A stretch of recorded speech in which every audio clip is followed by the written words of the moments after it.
Welcome to Inside Haiku Apps. Gentlemen, Haiku is in the house. So, we've looked at Haiku terminal, and we've looked at shell scripting.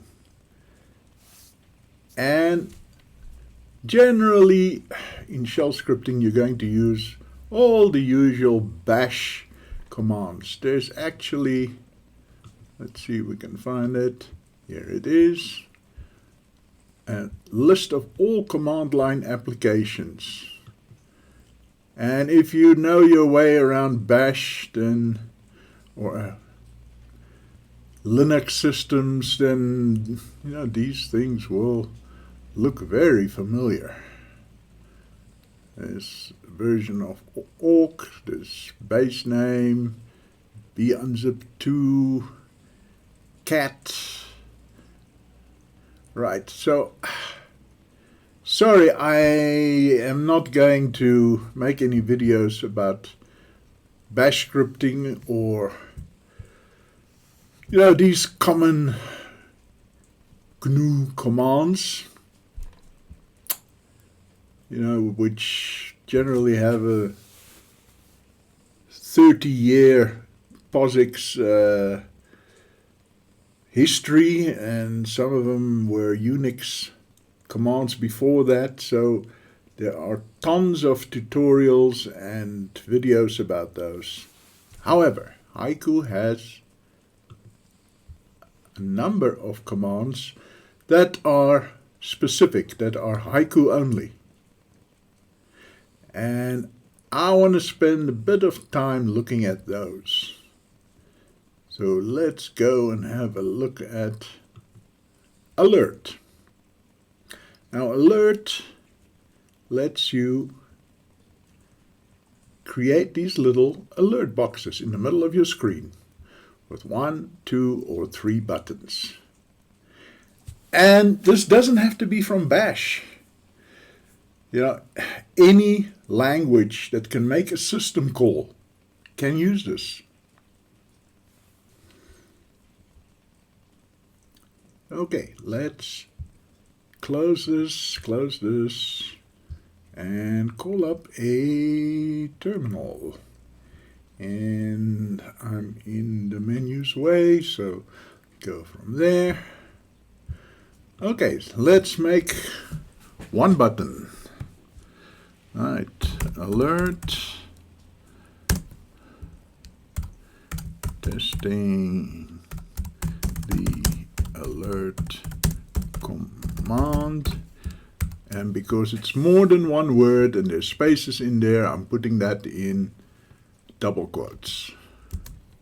And we're going to call the button 0. And there we have 2 buttons. 1 button. Let's try it with 2 buttons.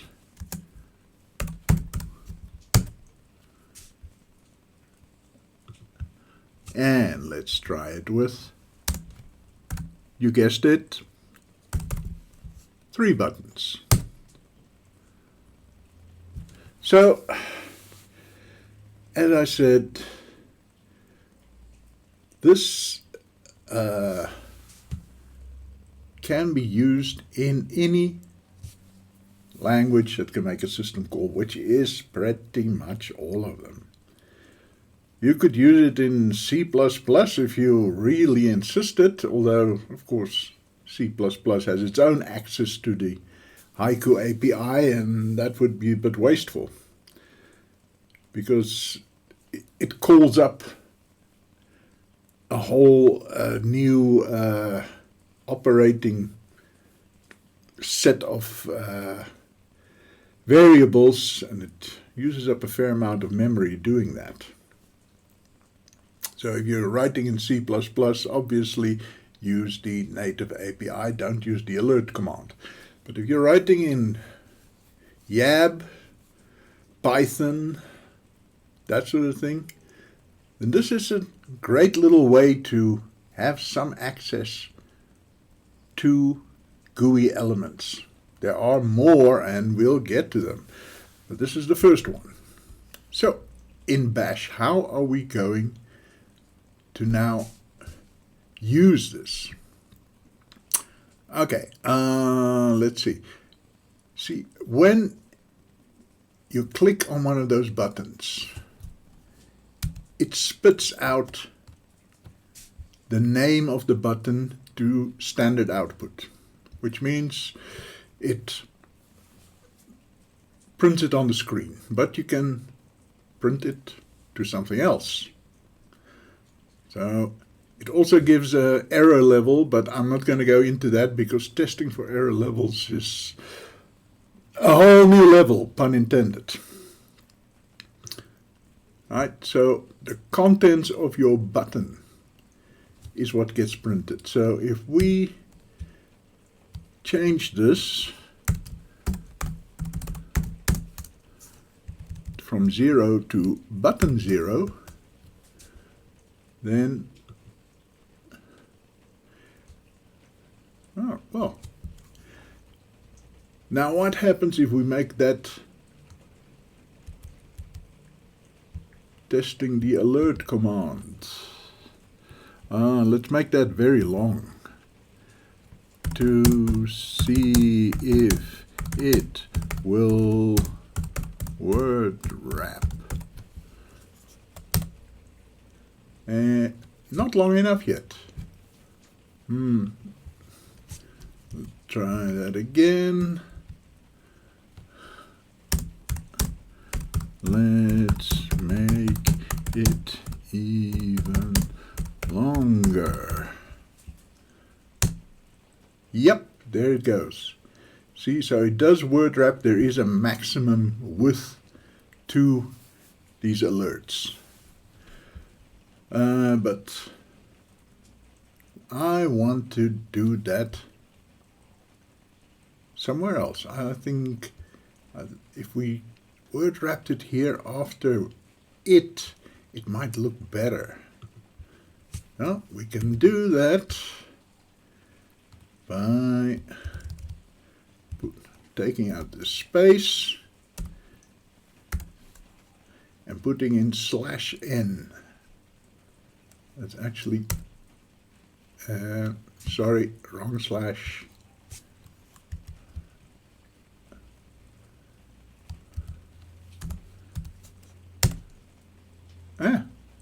It's funny, that used to work. Okay, sorry. I'll probably have to cut this out. That doesn't actually work. It word wraps all by itself. So you can't really do that. Okay, so as we said, it prints something to standard output. So 0, 1, 2. Okay, this is our basic one. So we feed this into a variable. A equals, no spaces, right? And now the old-fashioned way is to use a backtick, and that still works. And now it doesn't feed it, it doesn't print anything. Let's see. Echo. I need a space there. See? So I've got this variable called A. It doesn't have to be one letter. It can be A, B, C, D, E, F, G, whatever. And it could be variable 01, variable X, whatever you want to call it. A is easy to type because it's just one letter. That's why I'm using it. So then that variable now contains whatever button I pushed. So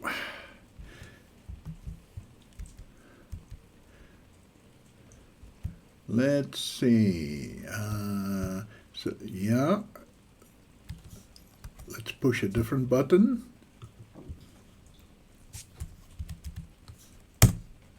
See, I pushed 2 there, and now it's variable A now contains 2. So Now we test for this with an if and a test statement. Oh, wait. As I said, this is the old-fashioned way of doing it, which means that one day scripts using it will stop working. The new way to do it is with dollar bracket, right? And don't forget the closing bracket. There we go. Right, so rather use this newer method because the old one is deprecated. It has been deprecated for 15 years and it still works, but one day scripts using it will stop working, I imagine. Okay, let's see. So, if, and now test, this is the test command. I'll show you a different way to do it in a moment. $A equals, let's say, what is the last one we used? 2, okay, 2. Let's see, then echo.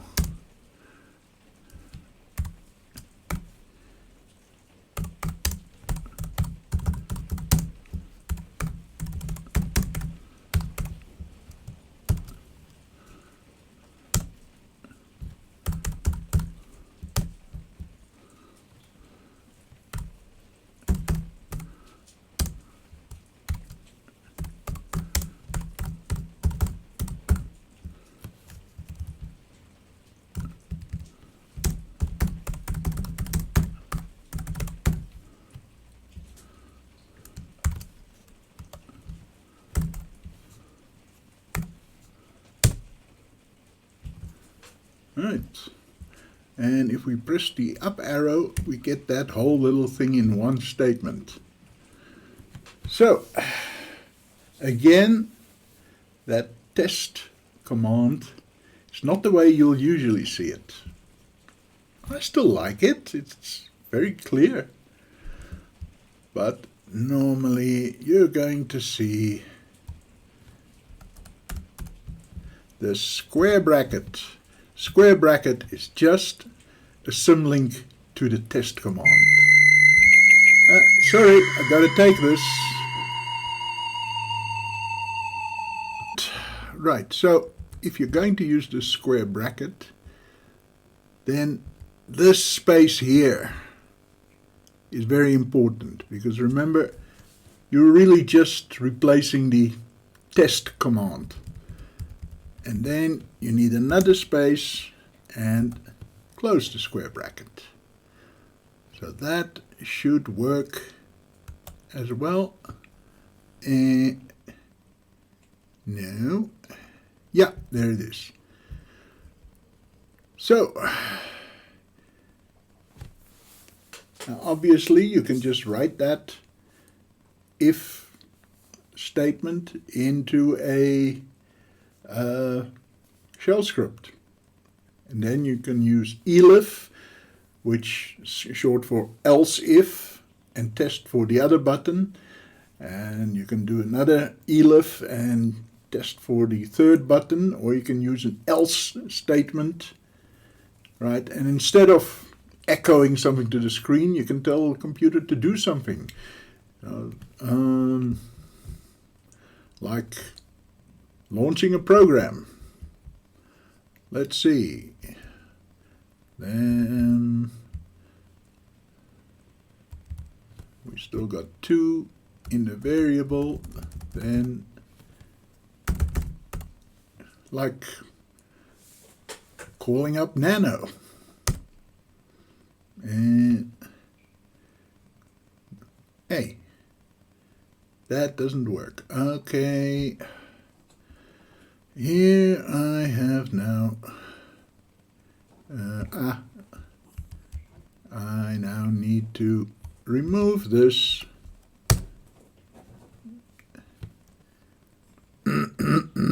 Okay, I've programmed myself into a corner here. 2. Let's just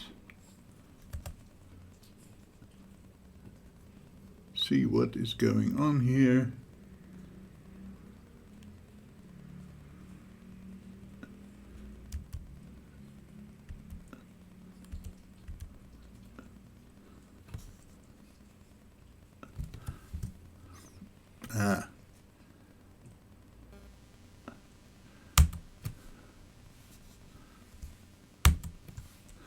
Right.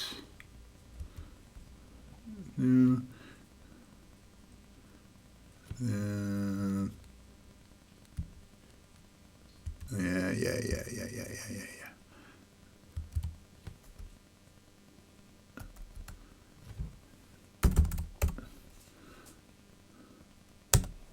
There we go. Okay, so if at first you don't succeed, just keep trying. Then there's probably just a quotation mark out of place. Such is the life of a programmer, even with little bash scripts. Okay, so that is the alert command. In a future episode, I think we're going to look at file panel, which is really interesting. Before we go, let's just alert by itself will give you the help. So you don't really need the, gives you exactly the same. Right, so type. Type basically gives you the icon that goes with the alert. Right, so just play around with that. Let's call that other one up. Right, alert. Idea. Okay, idea is the little light bulb. Let's try warning. And that's a little exclamation mark. Just play around with all the various types. Modal. Okay. What is different about modal?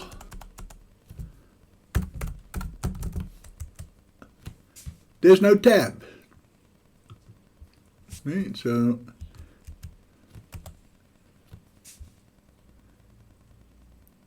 didn't have a tab there either. So modal on alert doesn't really make much of a difference.